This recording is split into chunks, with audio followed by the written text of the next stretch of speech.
Bisa. Salam, Bisa, Pak, bisa. salam kasih damai dan sejahtera. Tuhan memberkati, menyertai dan melindungi. Salpe.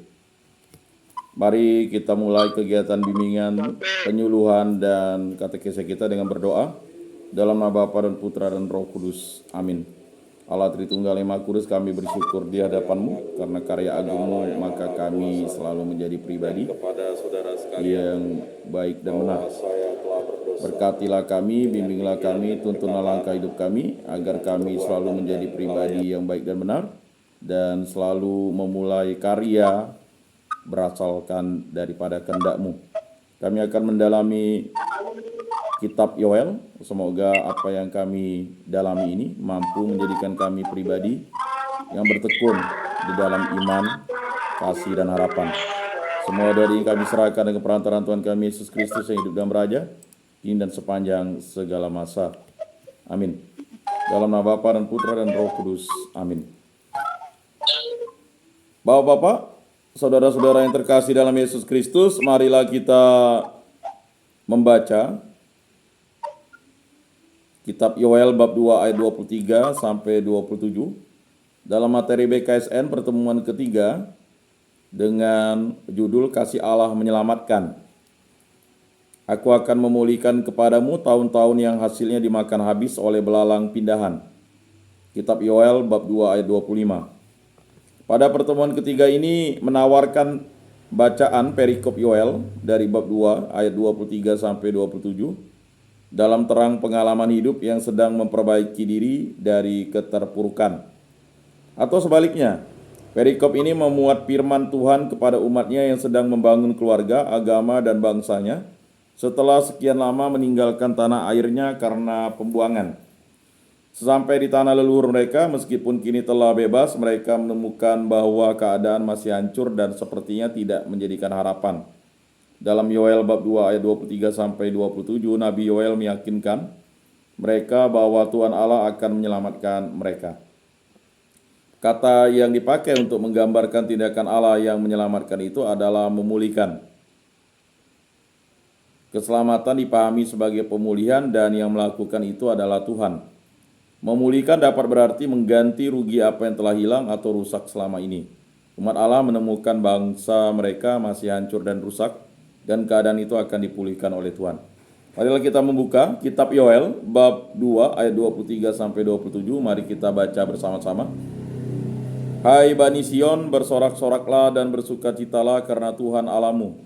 Sebab telah diberikannya kepadamu hujan pada awal musim dengan adilnya, dan diturunkannya kepadamu hujan pada awal dan hujan pada akhir musim seperti dahulu. Tempat-tempat pengirikan menjadi penuh dengan gandum, dan tempat pemerasan kelimpahan anggur dan minyak. Aku akan memulihkan kepadamu tahun-tahun yang hasilnya dimakan habis oleh belalang pindahan, belalang pelompat, belalang pelahap, dan belalang pengerik. Tentaraku yang besar yang kukirim ke antara kamu. Maka kamu akan makan banyak-banyak dan menjadi kenyang. Dan kamu akan memuji-muji nama Tuhan Allahmu yang telah memperlakukan kamu dengan ajaib. Dan umatku tidak akan menjadi malu lagi untuk selama-lamanya. Kamu akan mengetahui bahwa aku ini ada di antara orang Israel, dan bahwa aku ini Tuhan adalah Allahmu, dan tidak ada yang lain.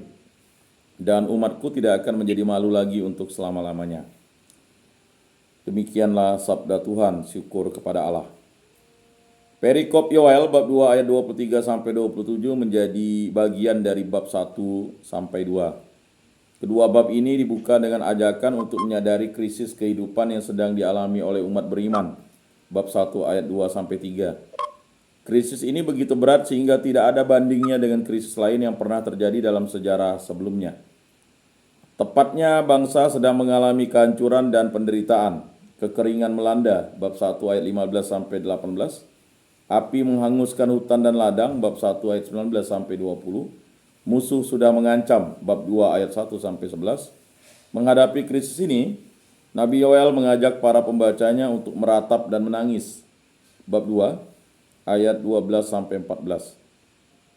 Ratapan dan tangisan adalah ungkapan pertobatan. Semua umat, terutama para imam dan pelayan-pelayan Tuhan, diajak untuk meratap. Ratapan pertobatan ini dilakukan dengan puasa bab 2 ayat 15 sampai 17. Dan memanjatkan doa-doa. Para imam dan pelayan Tuhan menjadi orang terdepan dalam berdoa. Isi doa yang disampaikan berkaitan dengan permohonan akan keselamatan bangsa. Sayangilah ya Tuhan umat-Mu dan janganlah biarkan milik-Mu sendiri menjadi celah. Bab 2 ayat 17. Ajakan untuk meratap diindahkan oleh umat Tuhan Allah yang berbelas kasih menjawab seruan ratapan mereka dengan berjanji untuk menyelamatkan mereka. Bab 2 ayat 18 sampai 20. Mereka dikuatkan untuk dapat bersukacita dan untuk tidak menjadi takut. Bab 2 ayat 21 sampai 24. Ia sendirilah yang akan memulihkan keadaan umatnya sehingga mereka akan mengenalnya sebagai Allah mereka. Bab 2 ayat 24 sampai 27.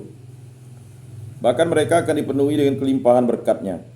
Perikop bab 2 ayat 23 sampai 27 berbicara tentang janji Tuhan untuk memulihkan umat-Nya. Bapak-bapak, saudara-saudara yang terkasih, Allah sebagai sumber sukacita, ayat 23 sampai 24. Secara manusiawi, orang sulit tersenyum bahagia saat mengalami krisis hidup dan penderitaan. Bila ia dapat bersukacita, pastilah ia memiliki alasan mendasar, alasan yang jauh lebih kuat ketimbang situasi yang dialaminya. Nubuat Yoel dalam bab 2 ayat 23 sampai 27 dibuka dengan ajakan untuk bersukacita. Alasannya adalah Tuhan, bersukacitalah karena Tuhan, Allahmu. Ayat 23. Tuhan hadir dan telah melakukan sesuatu demi kepentingan umat-Nya. Di tengah kesulitan, kadang orang menginginkan kehidupan yang lain. Akan tetapi Nabi Yoel mengajak umat untuk bersyukur atas kehidupan yang sudah diperoleh sampai saat ini. Kehidupan saat ini merupakan kelanjutan dari masa lampau di masa Tuhan pernah menyelamatkan. Melihat karya Tuhan di masa lalu membantu orang masa kini untuk memiliki harapan. Menurut Nabi Yoel, harapan itu adalah bahwa Tuhan akan mengirimkan hujan. Ia akan membalikkan kekeringan dan memberkati umat-Nya dengan kemakmuran. Kemakmuran berupa gandum, anggur, dan minyak akan berlimpah. Ayat 24. Rencana Tuhan yang akan memulihkan. Ayat 25. Setelah umat beriman mampu bersukacita karena Tuhan Allah, Allah sendiri memberi tanggapan dengan bersabda. Yoel bab 2 ayat 25 sampai 27 memuat firman yang dikatakan oleh Tuhan sendiri. Firman tersebut mencakup dua hal. Pertama, ia menjelaskan tentang apa yang akan ia lakukan sehubungan dengan kesusahan umat-Nya. Kedua, ia berjanji untuk memenuhi kebutuhan umat-Nya dan mengajak mereka untuk memahami dirinya secara benar. Tuhan berjanji akan memulihkan keadaan umat-Nya.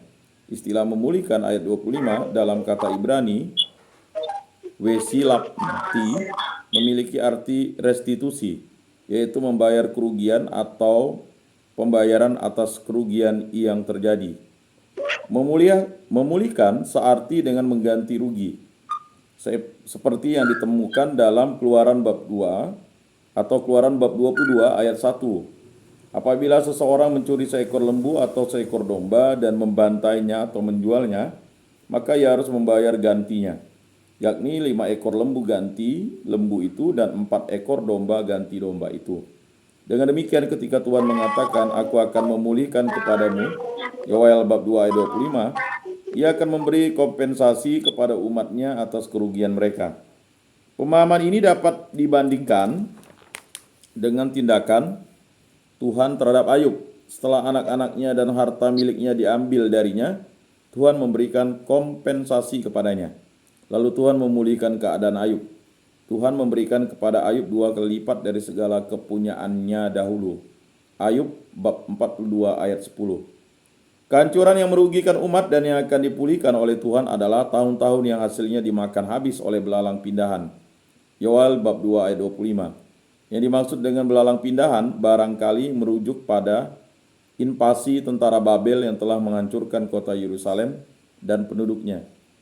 Menurut Nabi Yeremia, peristiwa kehancuran Yerusalem oleh tentara Babel di bawah pimpinan rajanya, Nebukadnezar, merupakan inisiatif Tuhan. Tuhan mengizinkan hal itu terjadi karena umat-Nya tidak mau bertobat. Lihat Yeremia bab 25 ayat 9. Nabi Yoel pun menegaskan demikian. Tentaraku yang besar yang kukirim ke antara kamu. Bab 2 ayat 25. Kehancuran dan penderitaan dalam peristiwa itulah yang dimaksud dengan kerugian. Sekarang kehancuran itu akan dibalik. Tuhan akan memulihkan apa yang dihancurkan oleh tentaraku yang besar.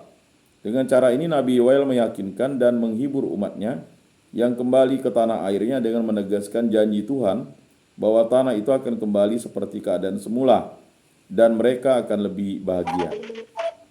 Keadaan mereka yang dipulihkan ayat 26 sampai 27. Umat yang dipulihkan akan mengalami kemakmuran, tidak lagi merasa malu, memuji Tuhan dan mengenalnya secara lebih mendalam. Bila dulu mereka kehilangan sumber makanan dan harta milik karena dimakan oleh belalang dan dilalap oleh api, kini mereka akan makan kenyang. Dahulu kepada umatnya yang sedang berjalan di padang gurun, Tuhan pernah menjanjikan hal senada. Engkau akan makan dan akan kenyang, maka engkau akan memuji Tuhan Allahmu. Ulangan bab 8 ayat 10. Pembalikan krisis oleh Tuhan akan membawa kehormatan baik bagi Tuhan sendiri maupun umatnya. Orang-orang akan memuji namanya dan mengenali sumber rezeki mereka. Mereka akan memuji Tuhan dengan sukacita dan Tuhan menjadikan mereka terhormat sehingga mereka tidak lagi menjadi ejekan. Dalam pekerjaan-pekerjaan yang dilakukan demi umatnya, Tuhan menyatakan jati dirinya. Kita bisa baca dalam bab 3 ayat 17. Melalui peristiwa pemulihan, ia mengajak umatnya untuk mengetahui bahwa ia ada dan hadir di tengah-tengah mereka. Ia menyertai mereka yang sedang dalam kesusahan. Bahkan pemulihan tersebut dilakukan untuk menyatakan karakter Tuhan sendiri bahwa ia adalah Allah yang pengasih dan penyayang, panjang sabar dan berlimpah kasih setia. Bab 2 ayat 13. Dan memiliki belas kasihan kepada umatnya, bab 2 ayat 18. Karena itulah mereka harus tahu dan sadar bahwa tidak ada Allah lain selain Dia. Selama ini godaan terbesar yang sering membuat umat Allah jatuh ke dalam dosa yang mendatangkan kesengsaraan bagi diri mereka adalah menjadikan berhala atau patung buatan untuk disembah. Berhala, rejeki, dan kemakmuran adalah pemberian Tuhan, bukan Tuhan. Ketika manusia memilih untuk mentuhankan pemberian dan melupakan sang pemberian atau melupakan sang pemberinya, di sanalah dosa penyembahan berhala terjadi. Dalam hal ini Nabi Yoel mengingatkan supaya umat beriman hanya menyembah Allah saja. Allah semestinya tidak mempunyai rival. Dalam sejarah umat Allah dahulu, lihat Ulangan bab 8 ayat 10 sampai 20, mereka telah diperingatkan tentang bahaya menjadi puas, melupakan Tuhan dalam kepuasan atau keangkuhan. Demikian juga sekarang hanya Tuhanlah yang layak untuk disembah dan dipuji, bukan pemberiannya yang meskipun dapat menawarkan kepuasan hidup. Dengan demikian tujuan Tuhan memulihkan umatnya dengan membuat mereka makan kenyang dan makmur, bukan sekedar diukur dari perut yang kenyang, lidah yang puas merasakan makanan, atau harta yang melimpah. Maksud Tuhan bagi orang-orang di zaman Nabi Yoel dan bagi kita sekarang jauh lebih besar dari hal tersebut. Pemulihan seperti kesehatan, keamanan, atau apapun wujudnya, bergantung pada hubungan yang benar dengan Tuhan. Inilah orientasi orang yang memiliki iman kepada Tuhan yang ada di tengah-tengah umatnya. Jenis orientasi hidup semacam ini diminta oleh Yesus sendiri. Carilah dahulu kerajaan. Selanjutnya pesan dan penerapan. Bagi orang yang mengalami pengalaman terluka, kerugian atau keterpurukan di masa lalu, keselamatan dapat diartikan sebagai pemulihan hidup. Barangkali sebutan itu cocok bagi sebagian besar orang yang mulai kembali memasuki masa normal setelah sekian lama terkena dampak pandemi COVID-19. Jauh sebelum masa kita sekarang ini, Nabi Yoel telah menubuatkan kepada umat yang memiliki pengalaman yang hampir sama dengan masa sekarang, yaitu bahwa Tuhan sendiri akan memulihkan keadaan umatnya. Tuhan memulihkan keadaan Ayub yang dulu kehilangan keluarga dan kepunyaannya. Kini menerima 2 kali lipat dari apa yang telah direbut darinya, dari dirinya Ayub. Lihat Ayub bab 42 ayat 10. Ide tentang pemulihan juga ditemukan dalam konteks mengikuti Tuhan Yesus. Ketika Petrus menanyakan kepada Yesus tentang upah mengikutinya, kami telah meninggalkan segala kepunyaan kami dan mengikut Engkau.